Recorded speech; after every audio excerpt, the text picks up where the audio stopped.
Download aplikasi Tarbiyah Sunnah di handphone Anda.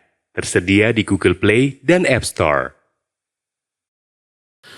Bismillahirrahmanirrahim. Assalamualaikum warahmatullahi wabarakatuh. Alhamdulillah wassalatu wassalamu ala Rasulillah wa ala alihi wa ashabihi wa mawalah. Wa ba'd. Hadirin jamaah Masjid Agung Al-Ukhwah Bandung yang Allah muliakan, para pendengar radio Tarbiyah Sunnah Bandung, pendengar radio Roja di beberapa kota di seluruh Indonesia, pendengar radio-radio lain yang ikut gabung, pemirsa Roja TV, Niaga TV, Insanir TV dan TV-TV lain. Alhamdulillah kembali kita berjumpa melanjutkan kajian tentang rukun iman. Jumat lalu kita selesai membahas rukun iman keempat, iman kepada para rasul. Kita lanjut ke yang kelima, al-iman bil yaumil akhir, beriman kepada hari akhir. Yang dimaksud beriman kepada hari akhir adalah beriman kepada seluruh yang berkaitan dengan hari kiamat, sejak sebelum kiamat, tanda-tanda kiamat, kematian, alam kubur, hancurnya alam jagat raya, dikumpulkan di padang mahsyar, adanya hisab, adanya timbangan, ada buku catatan, ada menyeberang sirat sampai berakhir di surga atau neraka.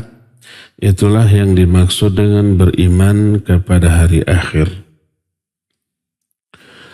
Allah berfirman dalam surah Al-Baqarah ayat 4 tentang ciri-ciri orang yang bertakwa.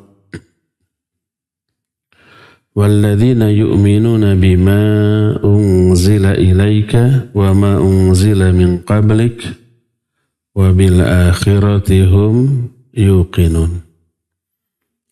Orang bertakwa adalah orang yang beriman kepada apa yang diturunkan kepadamu, hai Muhammad, yaitu Al-Quran. Dan beriman kepada apa yang diturunkan kepada sebelum engkau, yaitu kitab-kitab sebelumnya, Zabur, Taurat, Injil. Wabil akhirati hum yuqinun, dan kepada hari akhirat mereka yakin. Dalam surah An-Nisa 87, Allahu la ilaha illahu la yajma'annakum ila yaumil qiyamati la raiba fih wa man asdaqu minallahi haditha. Dialah Allah yang tidak ada sesembahan yang hak selain Dia. Dia pasti mengumpulkan kalian pada hari kiamat, yang tidak ada keraguan di hari itu, dan siapa lagi yang lebih benar ucapannya daripada Allah. Banyak ayat-ayat lain yang menyatakan kiamat itu ada, hari akhir itu ada, wajib kita meyakininya. Walaupun keimanan kita kepada Allah hebat, luar biasa, tapi tidak meyakini adanya hari akhir, dia kufur. Dia bukan lagi orang yang beriman. Jadi intinya wajib kita mengimani adanya hari akhir. Tapi kewajiban ini, wajib iman kepada hari akhir itu tidak boleh adanya klaim, pengakuan bahwa dia mengetahui kapan terjadinya hari kiamat. Tak ada yang tahu. Jangankan kita, para nabi, para malaikat, termasuk malaikat Jibril pun enggak tahu kapan terjadinya hari kiamat. Hanya Allah yang tahu. Karena itu termasuk di antara pintu-pintu kegaiban yang hanya Allah yang tahu. Allah berfirman dalam Al-Quran surah Al-A'raf 187, Yas'alunaka 'anis sa'ah ayyana mursaha. Qul innama ilmuha inda rabbi la yujalliha liwaqtiha illahu thaqulat fis samawati wal ard la ta'tikum illa baghtah yas'alunaka ka'annaka hafiyun anha qul innama ilmuha indallah walakinna aktsaran nasi la ya'lamun. Mereka bertanya kepadamu, hai Muhammad, tentang kiamat. Kapan terjadinya? Jawab olehmu, hanyalah pengetahuan tentang waktu terjadinya kiamat hanya ada di sisi Allah. Dan tak ada seorang pun yang tahu tentang waktunya kecuali Dia. Sungguh berat beban di langit dan di bumi. Tidaklah kiamat mendatangimu kecuali tiba-tiba. Mereka bertanya kepadamu seolah-olah engkau mengetahui tentang waktu kiamat. Katakanlah, ilmu tentang hal itu ada di sisi Allah, akan tapi kebanyakan manusia tidak mengetahui. Berkata Rasulullah SAW dalam hadis sahih riwayat Imam Bukhari dari Ibnu Umar radhiyallahu anhuma, mafatihul ghaib khamsun. Kunci-kunci kegaiban itu 5. Maksudnya hanya Allah yang tahu 5 perkara ini. Satu di antaranya adalah innallaha indahu ilmus sa'ah. Sesungguhnya di sisi Allah ada ilmu tentang terjadinya kiamat. Jibril dan Nabi SAW tidak tahu. Dalam hadis masyhur yang dikenal dengan sebutan hadis Jibril, Jibril bertanya, fa akhbirni anis sa'ah, beritahukan kepadaku tentang kiamat. Kapan dia terjadi? Berkata Nabi SAW, mal mas'ulu anha bi'a'lama minas sa'il. Orang yang ditanya tidak lebih tahu dibanding yang bertanya. Dua-duanya sama nggak tahu. Yang bertanya Jibril, yang menjawab Nabi SAW. 2 makhluk termulia sejagat tidak tahu kapan terjadinya kiamat. Satu-satu yang tahu hanya Allah. Makanya ketika ada orang Arab Baduy bertanya, mata sa'ah, kapan terjadinya kiamat? Berkata Nabi SAW, waihak inna sa'ata atiyatun fama a'dadta laha. Kata Nabi SAW, waihak. Waihak, kata para ulama, disebut kalimatut tasyaffuq wa tarahum. Menunjukkan rasa kasihan orang yang berbicara kepada yang diajak bicara. Kasihan kamu. Gitulah intinya. Kiamat itu pasti datang. Apa yang telah kamu persiapkan untuk menghadapinya? Jadi Nabi SAW tidak menjawab waktunya, tapi persiapan kamu untuk menghadapinya itu apa? Ini hadis dalam Sahih Bukhari dan Muslim. Jadi intinya terjadinya kiamat tak ada yang tahu kecuali Allah Azza wa Jalla. Akan tetapi tanda-tanda dekatnya kiamat dijelaskan baik dalam Al-Quran maupun hadis yang sahih. Secara umum tanda kiamat itu ada 4. Tanda kecil yang sudah terjadi dan tidak akan terjadi lagi. Kedua, tanda kecil yang sudah terjadi dan masih terjadi sampai sekarang. Ketiga, tanda kecil yang belum terjadi tapi pasti akan terjadi. Terakhir, keempat, baru tanda-tanda besar. Ada 10 tanda besar dari hari kiamat.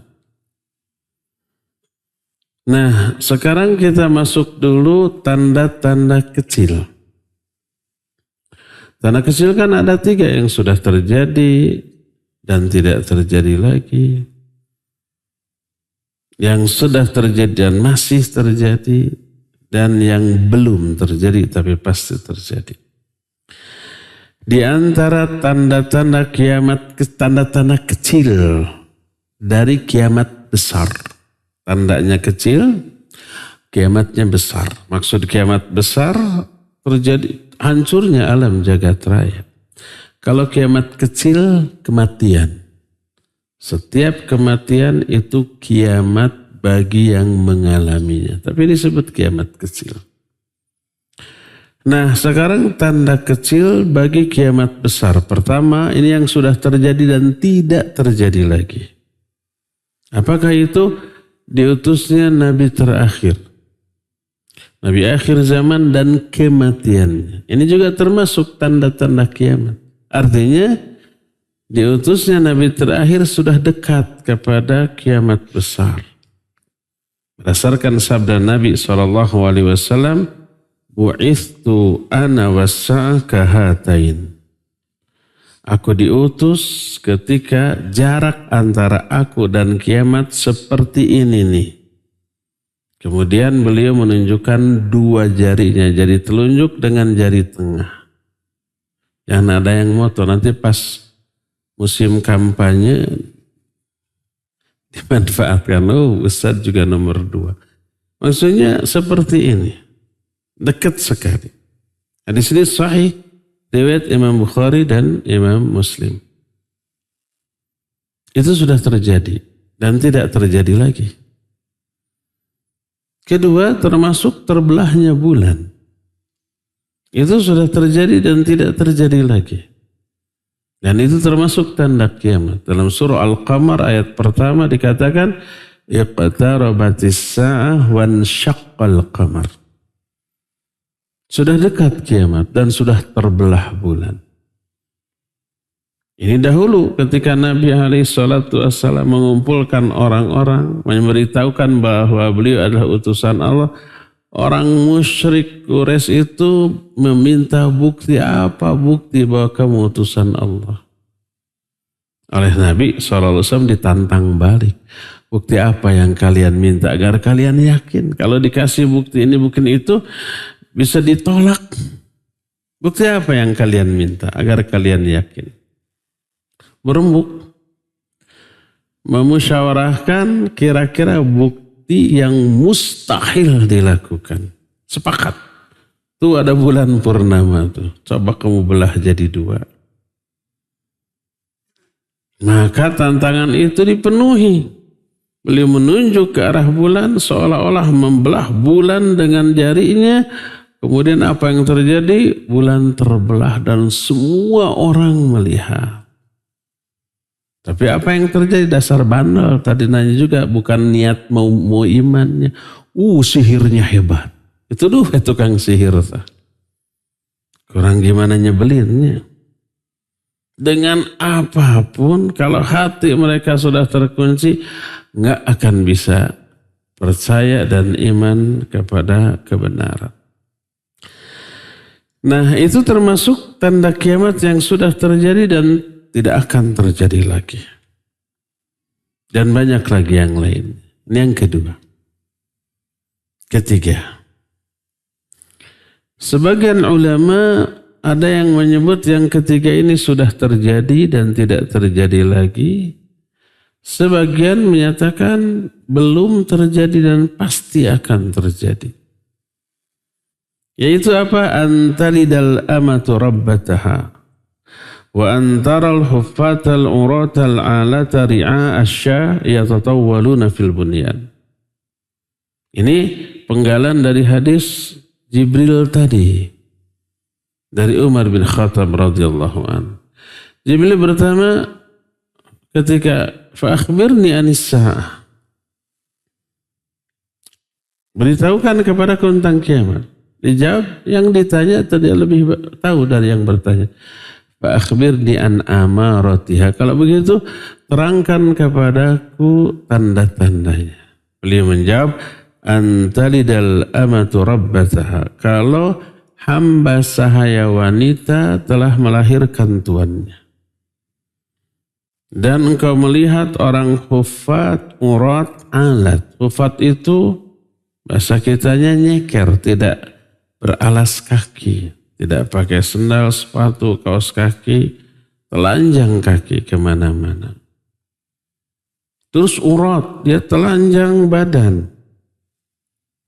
Terus alat, dia itu papa, miskin. Orang miskin tidak berpakaian, tidak beralas kaki, tapi di Aisyah dia itu penggembala kambing, menunjukkan miskin, tapi berlomba-lomba dalam mendirikan bangunan. Syarah hadis ini dari para ulama banyak. 3 disebut tanda kiamat. Bila hamba sahaya wanita melahirkan tuannya.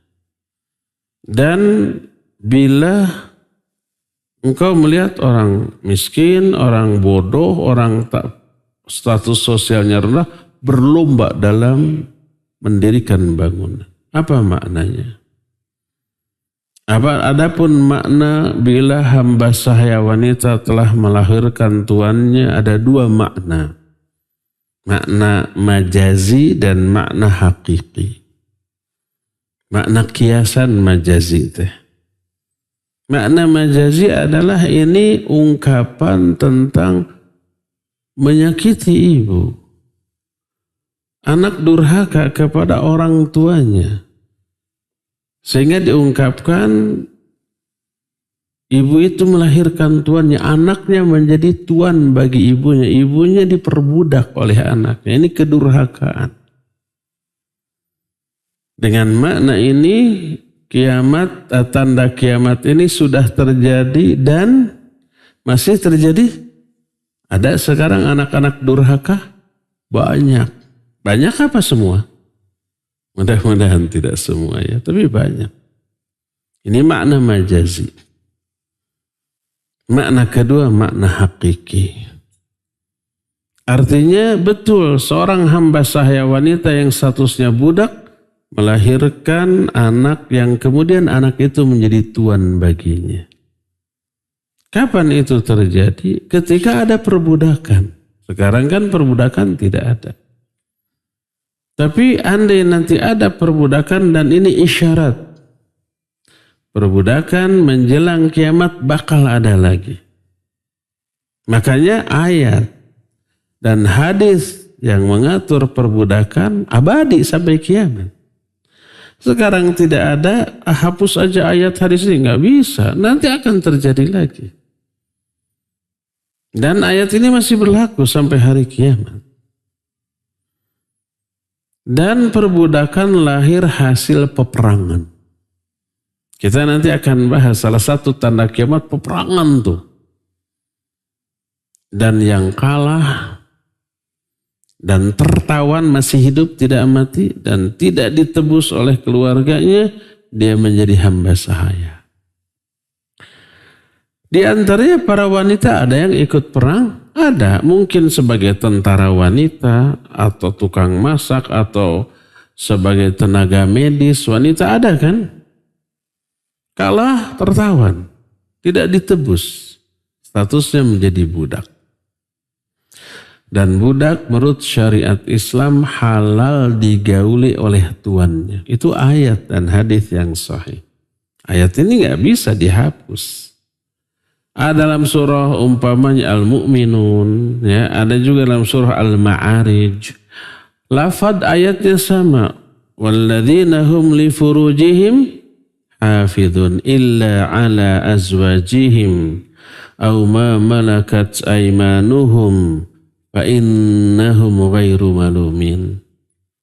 Orang beriman itu orang yang memelihara faraj-faraj mereka, kecuali kepada istri-istri mereka atau hamba sahaya yang mereka miliki. Melampiaskan faraj atau syahwat kepada 2 wanita ini, fa innahum ghairu malumin. Itu tidak tercela, halal. Faman ibtagha wara'a dzalika fa ulaika humul adun. Siapa yang mencari di luar kedua wanita ini, itulah yang melewati batas. Itu ayat, nggak bisa dihapus, nggak bisa. Tentang kehalalan hamba sahaya bagi tuannya. Hadis lebih banyak lagi. Salah satunya Nabi alaihi salatu wasallam menyatakan man tazawwaja imra'atan. aw ishtara jariyatan falyakhudh binasiyatiha. Siapa yang baru menikahi seorang wanita atau membeli hamba sahaya wanita, pegang tuh ubun-ubunnya, kan sudah halal. Lalu berdoa, Allahumma inni as'aluka min khairiha wa khairi ma jabbaltahu alaiha wa a'udzubika min syarriha wa syarri ma jabbaltahu alaiha. Ya Allah, aku minta kepada Engkau kebaikan wanita ini dan kebaikan yang Engkau tetapkan pada wanita ini. Aku berlindung kepada Engkau dari keburukan wanita ini dan keburukan yang Engkau tetapkan dalam wanita ini. Ini bagi orang yang menikah, hafalkan doa ini. Sebab pasti ada keburukan dalam diri setiap wanita. Karakternya, pika sebelen, egois kayak gitu kan. Minta kebaikannya, minta perlindungan dari keburukannya. Rata-rata ini yang diabaikan, makanya gitu. Nah, jadi halal. Siapa? Hamba sahaya wanita. Untuk digauli. Oleh siapa? Oleh tuannya. Karena sudah menjadi milik dia. Ketika digauli, kemudian si wanita itu hamil. Sampai melahirkan anak dari tuannya. Status wanita yang digauli oleh tuannya tetap hamba sahaya, tapi anak yang dilahirkannya merdeka dan dinisbatkan kepada bapaknya. Inilah yang dimaksud kalau hamba sahaya wanita melahirkan tuannya. Tuannya adalah anaknya. Anaknya menjadi tuan bagi dirinya. Inilah yang dimaksud antalidal amatu rabbataha. Dan ini mengisyaratkan di akhir zaman sebelum kiamat perbudakan akan ada lagi. Hasil dari peperangan. Nanti kita akan bahas sebelum kiamat banyak terjadi peperangan lagi. Ya. Nah, ini termasuk tanda kecil yang belum terjadi. Kalau maknanya hakiki, tapi kalau maknanya majazi, ini sudah terjadi dan masih terjadi dengan makna kedurhakaan anak terhadap ibunya. Inilah tanda yang ketiga, keempat. Nah ini. Taqatulun nas ala jabalin min dhahabin alal farrat. Di antara tanda kiamat Allah, berperangnya manusia memperebutkan gunung emas di sungai Efrat. Sebagaimana dalam Sahih Muslim dari Abu Hurairah radhiyallahu an, berkata Rasul alaihi salatu wasallam, la taqumus sa'atu hatta yuhsyarul farrat an jabalin min dhahabin yaqtatilun nas alaih fayuqtalu min kulli mi'atin tis'atun wa tis'un wa yaqulu kullu rajulin minhum la'alli akunu ana alladhi anju. Kata Nabi SAW, tidak akan terjadi kiamat sebelum si sungai Efrat mengeluarkan gunung emas. Sekarang kan ini belum terjadi. Tapi nanti di akhir zaman akan terjadi, kemudian orang berperang memperebutkan gunung emas itu. Dari setiap 100 orang yang datang ke sana, 99 orang terbunuh dan 1 yang selamat. Dan setiap orang yang datang ke sana berkata, semoga akulah orang yang selamat itu. Terus di riwayat lain, faman hadarahu fala ya'khudh minhu syai'a, siapa yang datang ke sana dia enggak akan bisa mengambil sedikit pun dari emas itu. Ini belum terjadi. Dan kelak akan terjadi, sehingga ini termasuk tanda kecil dari hari kiamat besar yang belum terjadi tapi pasti akan terjadi. Inilah yang keempat. Kelima, zuhurul fitan wal ajaib wa su'ul akhlaq. Munculnya banyak fitnah, hal-hal yang ajaib dan bejatnya akhlak. Akhlak manusia, termasuk kaum muslimin, ya. Sebagaimana diterangkan dari hadis yang riwayatkan oleh Imam Ahmad dari Hudzaifah radhiyallahu an, Nabi alaihi salatu wasallam ditanya tentang hari kiamat.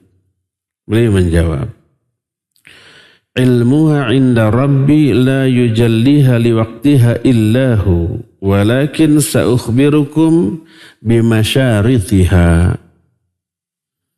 Waktu terjadinya kiamat itu hanya ada di sisi Allah. Tak ada seorang pun yang tahu kecuali Dia. Akan tapi aku akan beritahukan kepada kalian tentang tanda-tandanya. Wa ma yakunu baina yadaiha, dan beberapa peristiwa yang mendahuluinya. Sebelum kiamat terjadi ada banyak peristiwa dulu. Di antaranya inna baina yadaiha fitanan wa harja. Sesungguhnya menjelang kiamat akan banyak fitnah dan harja. Punten kalau ada ikhwan di sini yang namanya harja, ya. Harja ini maknanya buruk kalau dalam bahasa Arab. Saya nggak tahu kalau umpamanya dalam bahasa Sunda mungkin baik, seperti su. Kalau dalam bahasa Arab jelek.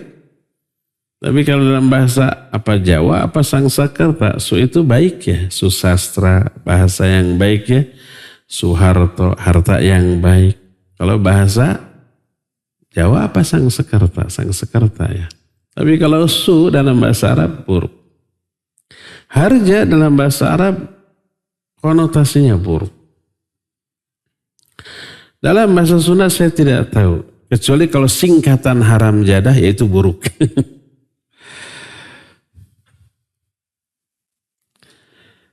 Qalu, para sahabat bertanya, ya Rasulullah, al-fitnah qad arafnaha famal haraj. Wahai Rasulullah, kalau fitnah kami sudah faham maknanya. Apakah haraj? Harja itu maknanya apa? Kata beliau, bilisanil habsyah al-qatl. Dalam bahasa Habsyah, ternyata bukan bahasa Arab.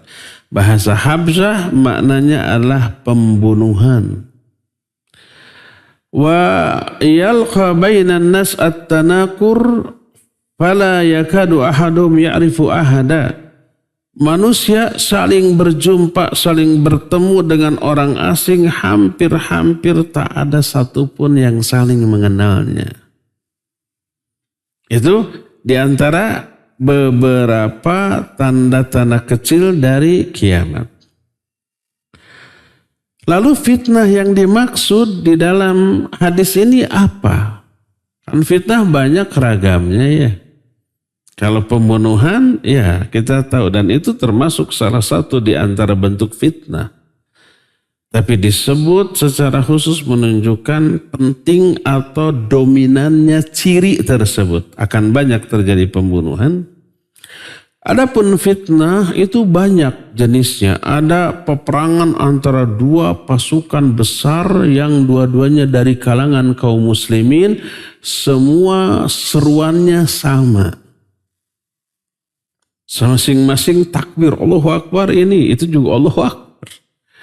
Memperebutkan visi misi yang sama. Tapi kok garlut? Bukan garlut lagi. Tapi saling bunuh. Termasuk munculnya dajjal-dajjal kecil. Para pendusta yang jumlahnya mencapai 30 orang. Termasuk akan banyaknya terjadi gempa bumi. Termasuk akan banyaknya orang bodoh yang berfatwa karena ditokohkan. Maksudnya bodoh tentang agama, tapi dia menguasai atau pintar dalam ilmu dunia. Nah, zaman sekarang asal bergelar profesor doktor, walaupun di bidang ilmu dunia, diminta ceramah tuh. Diminta ngajar tafsir, diminta ngajar hadis, diminta ngajar agama. Ada yang begitu? Ada. Oh dia orang pandai loh, profesor doktor. Nya di bidang apa? Tajwid makhrajna oge salah. Bahasa Arab nggak paham. Tapi karena kepandaian di bidang ilmu lain dianggap serba tahu, serba bisa, serba paham. Ini bahaya. Umpama profesor doktor di bidang perkapalan, umpama seperti Pak Habibie, diminta menerangkan tentang penyakit dan obatnya. Apa bisa? Ini profesor doktor loh, hebat loh. IQ-nya di atas rata-rata, diakui dunia. Benar, tapi spesifikasi beliau kan di bidang tertentu. Ekor pesawat apa ya? Pokoknya gitu. Ketika kedokteran, beliau bukan faknya, jangan berobat. Pak Habibie, saya cangkeng, apa obatnya? Jangan. Iya profesor dokter. Iya, tapi bidangnya beda. Pergi ke dokter walaupun bukan profesor, walaupun hanya dokter umum, itu lebih terpercaya, lebih menguasai. Bayangkan, kalau ini terjadi dalam masalah agama. Pengetahuan agamanya nol atau minim, dia profesor doktor di bidang yang lain, ditanya tentang agama. Berfatwa tanpa ilmu tentang agama, dia sesat dan menyesatkan. Itu termasuk tanda kiamat. Nanti hadisnya ada. Termasuk ya taqarabuz zaman, taqarrubnya zaman. Maknanya taqarrub zaman itu waktu berlalu begitu singkat. Time flies bahasa anak muda sekarang. Tidak terasa. Terus harta melimpah. Uang yang dimiliki oleh manusia jauh beribu-ribu kali lipat lebih banyak dari realnya, uang nyatanya sok sekarang. Uang cash yang ada di Indonesia berapa triliun? Satu orang kekayaannya saja itu triliunan, ada yang ratusan triliun kan. Kalau itu mau ngambil uangnya semuanya di cash kan, nggak ada tuh. Ya enggak? Entah berapa tronton merenan kalau uangnya semua 100 ribuan, Soekarno-Hatta gitu. Gak akan tertampung tuh. Simpan di Masjid Al-Ukhwah. Gak akan tertampung. Baru satu orang. Ada berapa ribu orang yang punya uang triliunan. Jumlah uang yang dimiliki manusia ratusan ribuan jutaan kali lipat dibanding real uang cashnya. Terus termasuk suatu saat akan terjadi kesejahteraan merata, semua orang kaya sehingga semua orang musodakoh, tak ada satupun yang bisa menerima sodakohnya. Ditawarkan. Orang yang ditawari, enggak saya juga mau sodakoh. Akhirnya disimpan di pinggir jalan. Biar ada yang ngambil. Begitu dilihat besoknya tambah banyak yang ngajajar uang yang disimpan di pinggir jalan tuh. Ini sudah terjadi belum? Belum. Kalau sekarang nyimpan uang di pinggir jalan, jangankan di pinggir jalan, di Brangas gak dibongkar sekarang. Disimpan di bank juga dihack gitu ya, dengan berbagai macam cara. Ini termasuk tanda kiamat yang belum terjadi tapi pasti bakal terjadi. Termasuk sampai saking dahsyatnya fitnah seseorang melalui kuburan orang lain. Dia berkata, ya laitani makana, aduh celaka aku, seandainya akulah yang dikuburkan di sini. Dia lebih berangan-angan, lebih baik mati daripada hidup. Saking dahsyatnya fitnah ini. Semua keterangan tadi ada di dalam kitab Sahih Bukhari bab al-fitan, bab tentang fitnah. Itulah di antara beberapa tanda kecil. Sebagian ada yang sudah terjadi dan sebagian ada yang belum terjadi, tapi semua itu menunjukkan banyak munculnya fitnah dengan beragam dan variasi fitnah. Di antara tanda kiamat adalah salah satu khusuf wa khurujun nar minal yaman tatradun nas ila mahsyarihim. Di antara tanda kiamat akan munculnya 3 peristiwa khasaf. 1 di barat, 1 di timur, 1 di Jazirah Arab. Apa itu khasaf? Diterangkan oleh Imam Ibnu Hajar dalam kitab Fathul Bari, Syarah Sahih Bukhari. Karena ini diriwayatkan oleh Imam Bukhari. Khasaf itu bukan tenggelam. Diamblaskannya manusia ke dalam tanah. Kalau tenggelam kan di air ya, di lautan itu tenggelam. Tapi kalau ke dalam tanah masuk amblas dibebeskan, ya diamblaskan ke dalam tanah. Akan ada 3 peristiwa besar. 1 di barat, tapi di baratnya ini tidak disebut. Mungkin di Eropa, mungkin di Amerika, pokoknya sebelah barat Madinah lah. Mungkin daerah Eropa dan Amerika gitu. 1 di timur, di timur kita tuh. 1 di Jazirah Arab.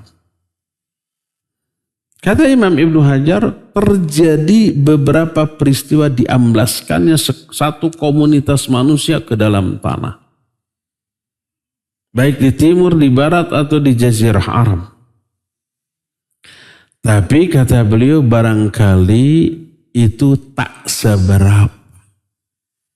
Adapun peristiwa diamblaskannya satu komunitas manusia di barat, timur, dan di Jazirah Arab ini dalam skala besar yang mungkin akan terjadi menjelang hari kiamat. Adapun yang sudah terjadi tidak dianggap tanda-tanda kecil dari hari kiamat.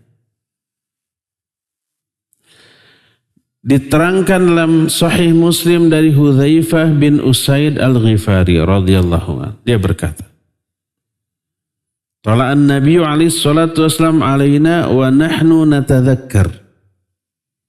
Faqal ma tudhakkirun? Qal nadhkuru as-sa'ah. Qal innaha lan taquma hatta taraw qablaha 10 ayat. Fadhakara ad-dukhan wad-dajjal wad-dabah wa tulu'us syams min maghribiha wa nuzulu Isa bin Maryam wa Ya'juj wa Ma'juj wa 3 khusuf. Khasaf bil masyriq wa khasaf bil maghrib wa khasaf bi jaziratul Arab wa akhiru dhalika narun takhruju minal Yaman tatradun nas ila mahsyarihim. Kata Hudzaifah bin Usaid Al-Ghifari, Nabi SAW datang menemui kami ketika kami sedang berdiskusi. Lalu beliau bertanya, apa yang sedang kalian diskusikan? Kami menjawab, kami mendiskusikan tentang kiamat ya Rasulullah. Beliau menjawab, sesungguhnya tidak akan terjadi kiamat sehingga kalian melihat 10 tanda. Ini yang disebut dengan tanda besar dari kiamat besar. Lalu disebut pertama dukhan. Dukhan ini bukan rokok. Tapi asap yang muncul dengan skala besar terjadi di sebagian besar bumi yang ditempati oleh manusia. Dan ini diterangkan oleh Allah dalam Al-Quran dalam surah Ad-Dukhan ayat yang ke-10. Fartaqib yawma ta'tis sama'u bidukhanim mubin. Tunggulah hari ketika langit mendatangkan awan yang sangat jelas dan nyata. Asap. Nanti sebagian besar bumi ini dipenuhi oleh asap. Bukan hanya bersifat lokal di satu tempat tertentu. Sehingga kan pernah ada kebakaran hutan di Kalimantannya. Negara-negara ASEAN terkena itu dampaknya. Singapura, Brunei, apalagi sekitar Kalimantan. Sehingga semua tempat penuh asap. Mereka menyangka jangan-jangan ini yang dimaksud dukhan. Bukan, karena itu lokal. Walaupun lokalnya besar, beberapa negara kena. Tapi ke Jawa kan tidak kena. Dan mudah-mudahan tidak. Konon itu selalu terjadi di musim kemarau. Sekarang musim kemarau, mudah-mudahan tidak terjadi. Duka dihaja, itu duka sengaja. Wallahu a'lam bishawab. Karena rutin langganan. Pertama disebut dukhon, kedua dajjal. Ketiga dabah. Dabah itu binatang melata yang muncul dari muka bumi, dari perut bumi, berbicara. Tinggi besar. Bukan dinosaurus, bukan. Karena bisa bicara ini. Terus yang keempatnya terbitnya matahari dari barat. Yang kelimanya turunnya Nabi Isa alaihissalatu wassalam. Keenamnya muncul atau keluarnya Ya'juj dan Ma'juj. Ketujuhnya, kedelapan dan kesembilan 3 kali khasaf. Khasaf di barat, khasaf di timur, dan khasaf di jazirah Arab. Dan akhir dari tanda kiamat adalah munculnya api dari Yaman yang menggiring manusia ke tempat mereka berkumpul. Ini 10 tanda besar dari kiamat. Di bagian lain termasuk di antara tanda besar adalah adamul farah bi ghanimah wa adamu qismatil mirath. Orang tidak lagi bergembira dengan ghanimah. Ghanimah itu harta rampasan perang. Banyak jumlahnya. Nggak lagi gembira dan tidak lagi dibagikan waris. Dan itu terjadi setelah terjadinya perang besar antara 2 pasukan kaum muslimin. Nanti 2 pasukan kaum muslim berperang satu sama lain. Ada lagi pasukan besar kaum muslimin yang berperang melawan Romawi dan di sana terbunuh banyak pasukan kaum muslimin walaupun berakhir dengan kemenangan dan ditaklukkannya Konstantinopel. Ini pernah kita bahas ya, semua itu di Pusdai ketika membahas Asyratus Sa'ah, tanda-tanda kiamat besar. Konstantinopel itu sekarang sudah bagian dari negara Turki. Dahulu itu benteng yang kuat. Tidak bisa ditembus kecuali oleh satu orang, yaitu Muhammad al-Fatih. Remaja, masih ABG, tapi sudah jadi panglima perang dan mampu menembus pertahanan Konstantinopel. Dan sekarang itu peninggalannya di Turki itu masih ada. Ketika dijelaskan di dalam kitab-kitab para ulama, kejadiannya begini-begini tidak terbayang. Tapi kalau kita ke sana, iya terbayang. Salah satu yang membuat Konstantinopel ini kuat, itu karena dia hanya bisa diserang dari arah laut, nggak bisa dari arah darat. Nah ternyata di depan gerbang masuk negara Konstantinopel itu di lautan ada 2 buah pulau. Di antara 2 buah pulau itu ada lautan yang menjadi jalan masuk orang lain. Hanya itu satu-satunya. Jadi kalau mau nyerbu ya kapal laut dari sana masuk. Tapi apa yang terjadi? Setiap kapal yang masuk terperangkap. Karena antara 2 pulau ini itu dipasangi rantai besi untuk menjerat setiap kapal yang mau masuk dari sono. Nah setelah masuk nggak bisa maju masuk, nggak bisa keluar. Dan dari jarak pulau ke daratan itu masih agak jauh. Sementara di daratan itu bentengnya kuat, sniper kalau dahulu pakai panah, pakai mariam siap gitu. Kalau tuh ada yang lolos, Jadi sasaran empuk. Ketika kapal terjerat, nggak bisa maju, nggak bisa mundur, ditembak sama Maryam. Sudah ada Maryam zaman itu. Sudah, dengan itu mereka kalah, nggak bisa masuk. Nah, Muhammad Al-Fatih mempelajari semuanya itu, satu-satunya jalan, maka si perahu itu harus digotong ke daratan, ke pulau yang terpisah itu, diam-diam, kemudian baru setelah melewati masuk lautan lagi, tidak terjerat dengan itu. Diterangkan dalam kitab Asyratus Sa'ah ketika membaca ini, ketika bayang banyak perahu dipanggul ke daratan. Kalau sudah di daratan mah udah aja meren langsung, ternyata begitu. Posisinya itu. Ada 2 belah pulau yang agak jauh gitu.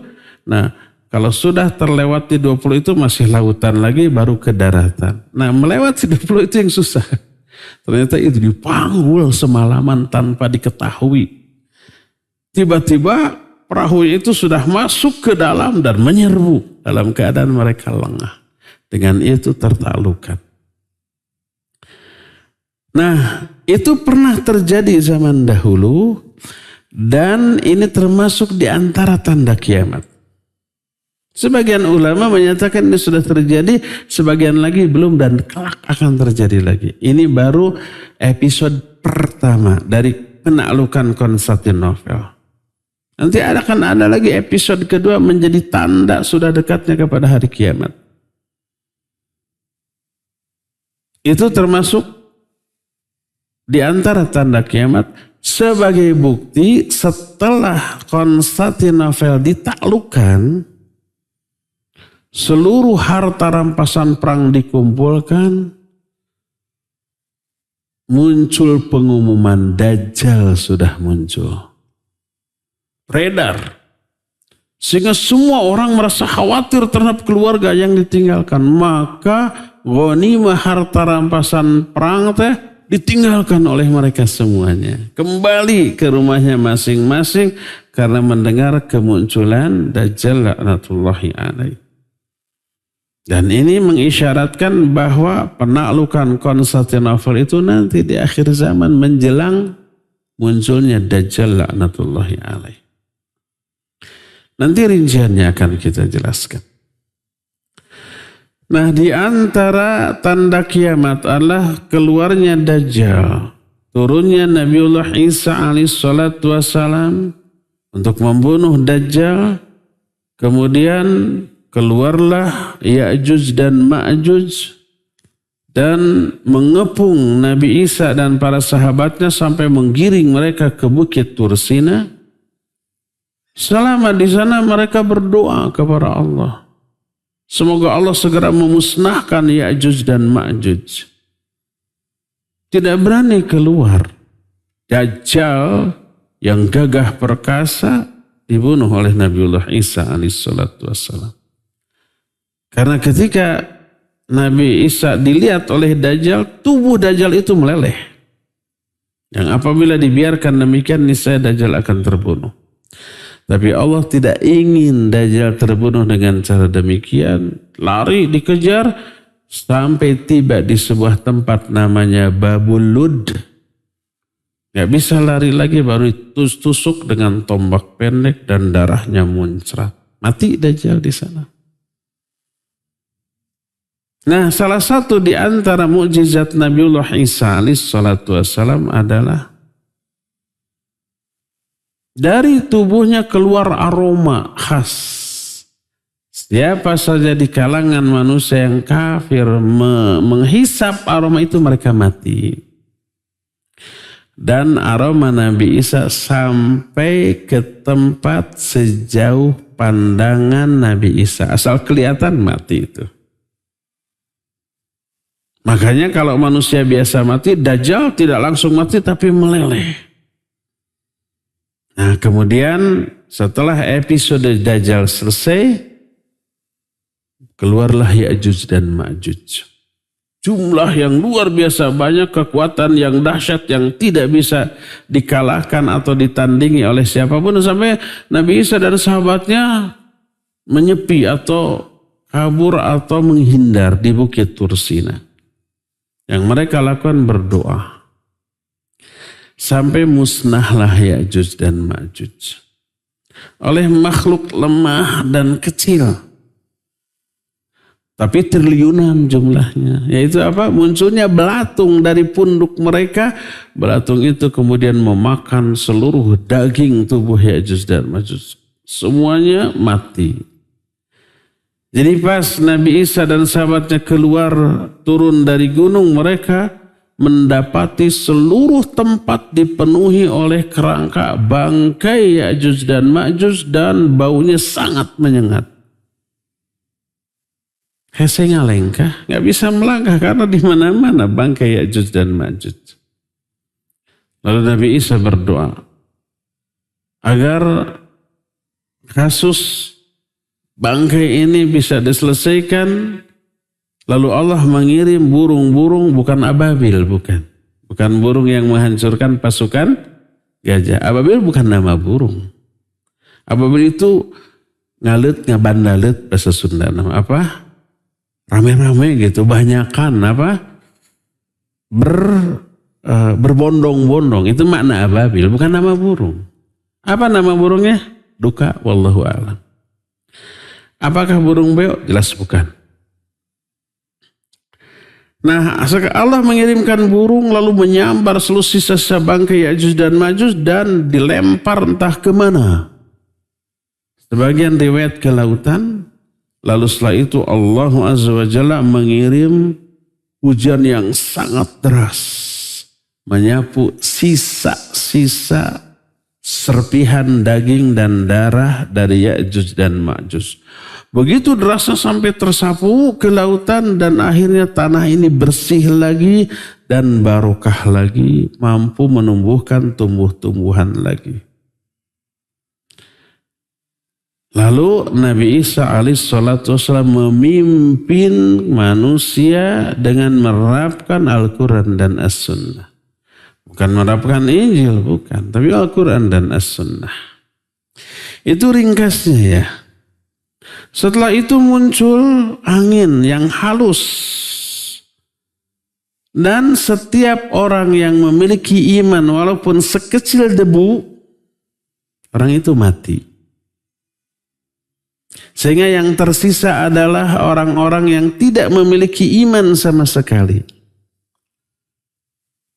Orang-orang yang kafir, yang musyrik, yang bejat akhlaknya, di generasi mereka lah kiamat terjadi. Itu seburuk-buruk generasi. Semua keterangan tadi ada di dalam Sahih Muslim dengan sanad yang sahih. Itulah gambaran umum tentang beberapa tanda-tanda kiamat. Sebagian tanda kecil dari kiamat besar, yang 3 jenis yang sudah terjadi dan tidak terjadi, yang masih terjadi dan yang belum terjadi, dan tanda kiamat besar. Tanda besar dari kiamat besar. Nah, nanti di pertemuan yang akan datang kita akan lebih merinci beberapa tanda kiamat besar yang 10 dengan rincian yang lebih detail. Untuk sekarang cukup sampai di sini, waktu yang kita miliki sudah melewati. Dan kita masih punya sisa waktu untuk bertanya jawab. Seperti biasa khusus hari Jumat dikhususkan bagi pendengar dan pemirsa radio dan TV Roja. Kepada Abu Lukman di studio Radio Roja di Cilengsi dipersilakan untuk memandu tanya jawab dengan pendengar dan pemirsa. Wassallallahu ala nabiyina Muhammadin wa ala alihi wa ashabihi wassalam. Silakan. Barakallahu fiik. Penghinaan kepada ajaran Islam, baik kepada Al-Quran, kepada Nabi Muhammad SAW, dan kepada beberapa syiar Islam, itu akan selalu muncul, akan selalu ada. Di setiap zaman. Di zaman kita hidup aja sudah puluhan atau mungkin ratusan kali ini terjadi. Kadang dilakukan oleh warga yang sebangsa, setanah air, orang Indonesia. Kadang dilakukan di luar negeri. Apa yang harus kita lakukan? Ya, pertama kita prihatin. kita sedih, kita kecewa. Kita harus merasakan ketidaknyamanan karena sesuatu yang sangat kita agungkan, baik Allah atau kitabnya Al-Quran atau Nabi SAW atau syiar Islam yang kita agungkan, dihinakan orang. Siapa yang tidak marah? Wajib marah, wajib marah. Siapa yang menyatakan biar ajalah, nggak merugikan kita ini. Allah dan Nabi Muhammad dihina, biarkan saja. Ada Allah mau maha gagah, tanpa kita tolong juga dia bisa bertindak. Kalau ada yang ngomong gitu, dipertanyakan keimanannya tuh ya. Jadi wajib kita prihatin, sedih, mangkel, jengkel, kesel, marah, wajib. Jangan senang. Kedua, kalau kita mampu melakukan reaksi yang bisa menimbulkan manfaat, contohnya si pelakunya dihukum, memberi efek jera kepada pelaku dan efek takut kepada yang belum melakukan tapi sudah ada niat melakukan. Lakukanlah. Melakukan upaya hukum. Kalau umpamanya ada di Indonesia orang yang melecehkan Islam seperti makan daging babi, membaca basmalah atau al-fatihah, itu istihza. Itu mengolok-olok ajaran Islam, tahu itu diharamkan. Jangankan itu, siapa orang yang menyebut nama Allah sebelum melakukan dosa dan kemaksiatan, dia melecehkan Allah. Mau nyolong, bismillahirrahmanirrahim. Mau umpamanya menipu, bismillah, ya Allah semoga berhasil. Itu istihza, tahu itu diharamkan oleh Allah, lalu dia sebut nama Allah di dalam perbuatan yang haram tersebut. Tidak boleh dibiarkan. Pertama, agar berefek jera, kapok. Kedua, berefek takut bagi orang lain yang belum dan akan melakukan. Seperti umpamanya orang makan babi pakai bismillah atau pakai al-fatihah, bikin dia jera dan bikin orang lain takut seperti itu. Gimana caranya?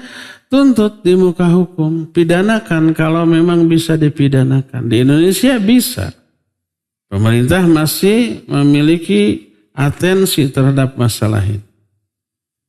Adapun kalau di luar negeri seperti di Swedia, kita nggak bisa ke sana. Mau ke sana bikin visa dulu, ditanya mau apa. Menghajar itu orang yang membakar Al-Quran, nggak akan keluar visanya. Saya mah tanpa visa juga ke sana, nggak bisa. Di bandara sininya juga nggak bisa berangkat. Jadi kita nggak bisa ngapa-ngapain. Apa yang bisa kita lakukan? Silakan lakukan apa yang manfaat. Umpamanya mengusulkan pemerintah menindak secara politis, secara ekonomi kepada negara Swedianya agar mereka tidak melindungi orang ini. Kan dilindungi waktu ada Quran mau dibakar tuh ada banyak polisi di sana dilindungi. Pas ada yang mau mencegah, yang mencegahnya malah yang ditangkap kan gitunya. Pika sebelan juga Swedia tuh. Lakukan apa yang bisa membuat Swedia itu dan Denmark dan negara-negara lain mikir dua kali ketika mengizinkan pembakaran Al-Quran. Dengan dalih undang-undang kami membolehkan itu.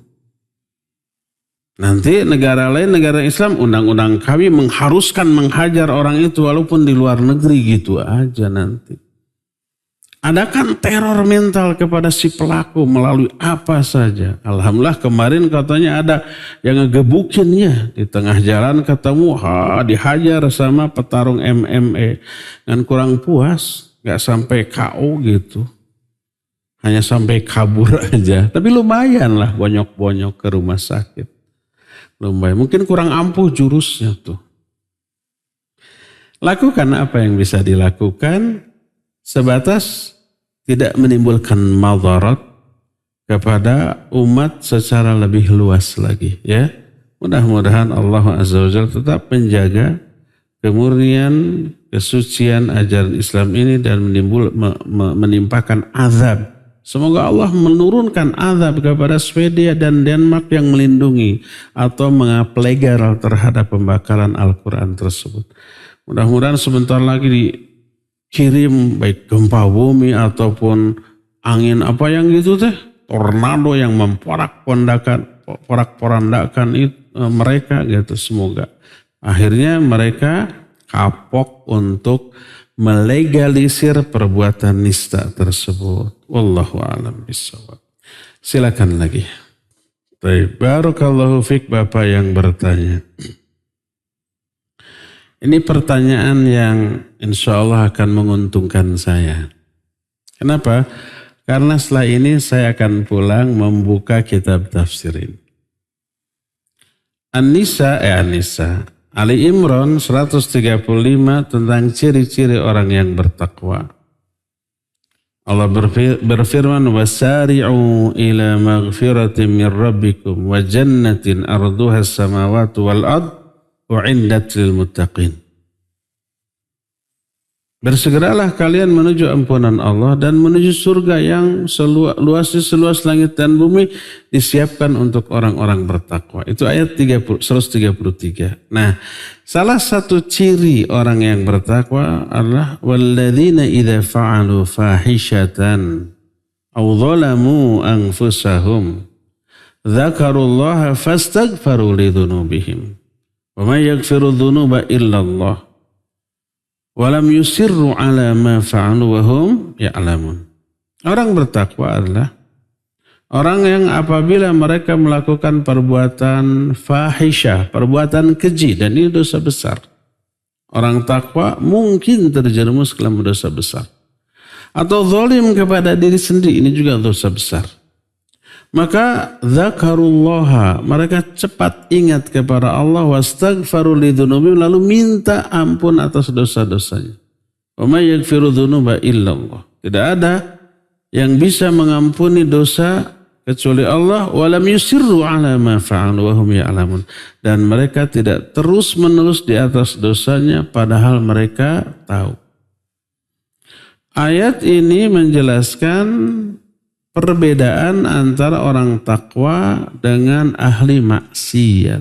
Kalau orang takwa begitu terjerumus dalam dosa besar, cepat taubat, istighfar, minta ampun atas dosa-dosanya. Tidak terus menerus. Kalau ahli maksiat setelah terjerumus dalam dosa besar, dia tidak taubat.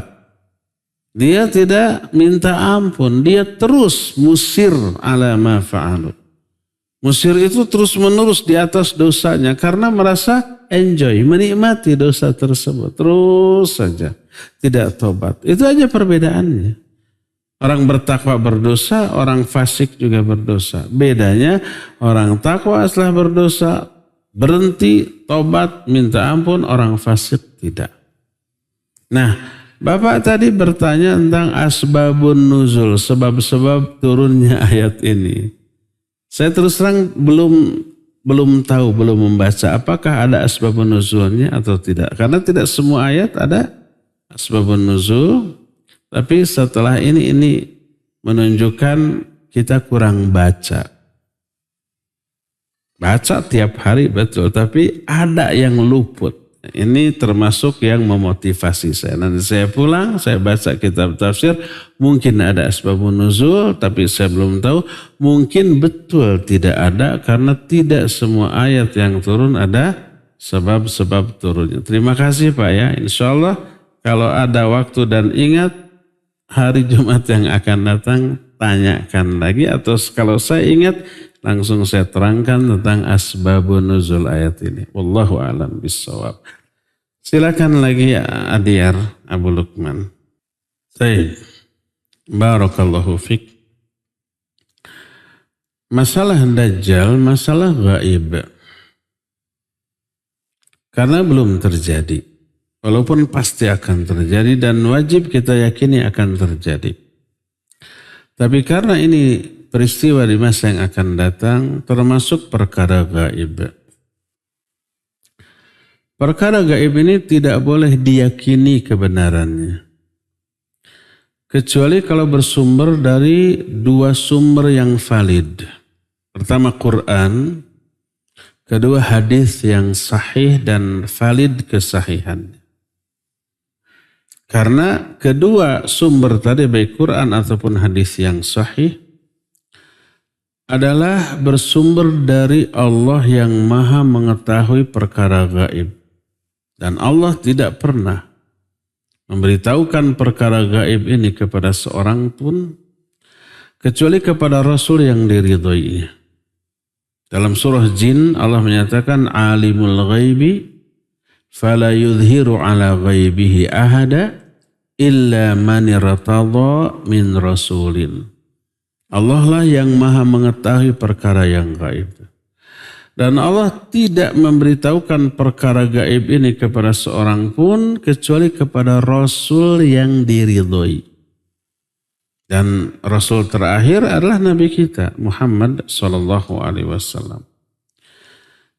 Kabar tentang Dajjal wajib diyakini adanya karena hadisnya mutawatir maknawi.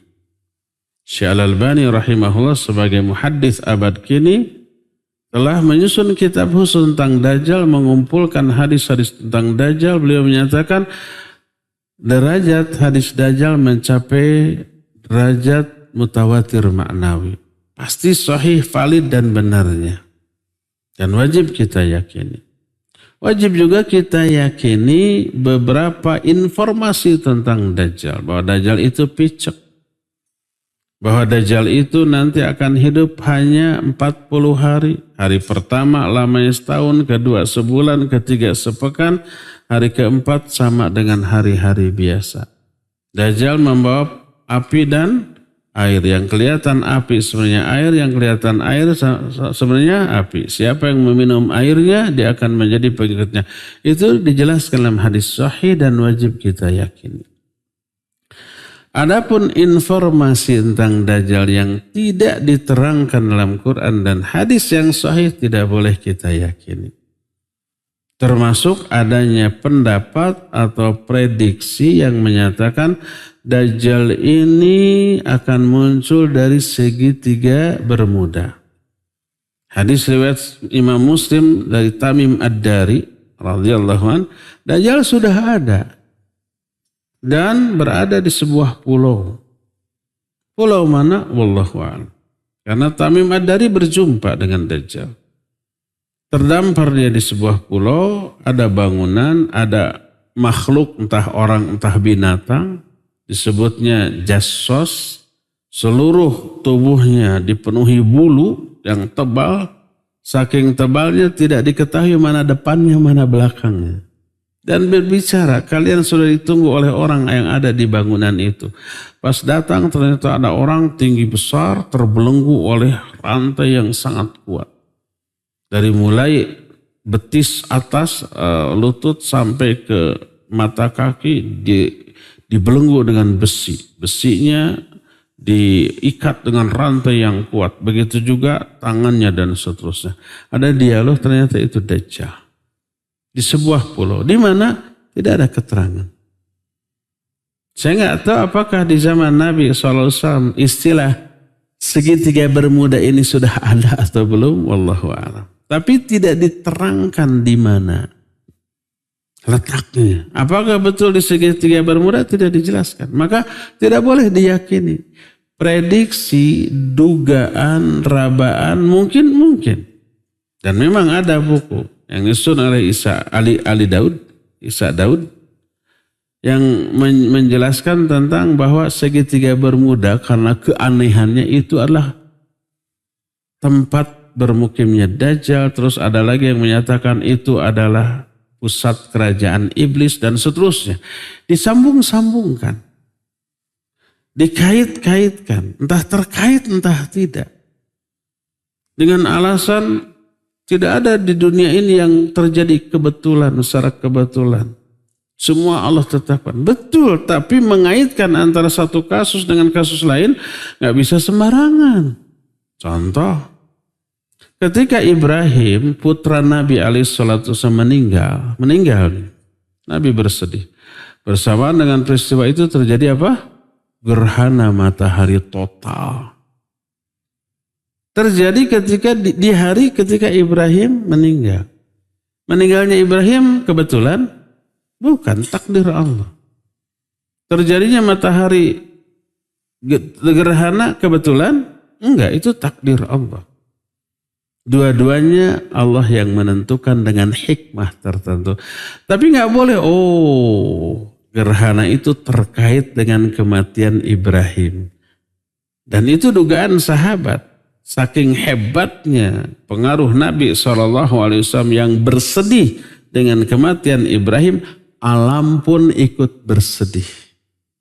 Dengan cara gelap mendadak. Karena terjadi gerhana matahari total. Kan itu dugaan orang dikait-kaitkan. Oleh Nabi SAW langsung dibantah. Sesungguhnya matahari dan bulan adalah dua di antara tanda-tanda kebesaran Allah. Tidaklah keduanya gerhana karena kematian atau kelahiran seorang. Kan gitu, nggak ada kaitan. Jadi betul Ibrahim meninggal di hari itu, terjadi gerhana di hari itu, dua-duanya bukan kebetulan, dua-duanya terjadi kehendak Allah, tapi nggak ada kaitan. Jangan dikait-kaitkan. Dibantah oleh Nabi SAW. Oleh karena itu kalau peristiwa dua ini kan kalau mau dikaitkan nyambung banget gitu ya. Nyambung banget tuh. Deket gitulah. Meninggalnya Ibrahim, terjadinya gerhana, waktunya bersamaan gitu. Itu kalau dikaitkan nyambung banget. Tapi ternyata tidak berkaitan. Apalagi tentang kerajaan iblis, Dajjal, kemudian segitiga Bermuda. Ada dugaan terkait, iya, tapi nggak boleh dipastikan bahwa itu terkait. Nggak, ini perkara gaib, jangan diyakini. Itu disebutnya ilmu cocoklogi, dicocok-cocokkan dengan otaknya, walaupun tidak cocok, tidak ada kaitannya, tapi otaknya yang mengait-ngaitkan. Nggak boleh seperti itu, ya. Jadi tidak boleh diyakini karena ini bagian dari akidah. Ini termasuk perkara gaib.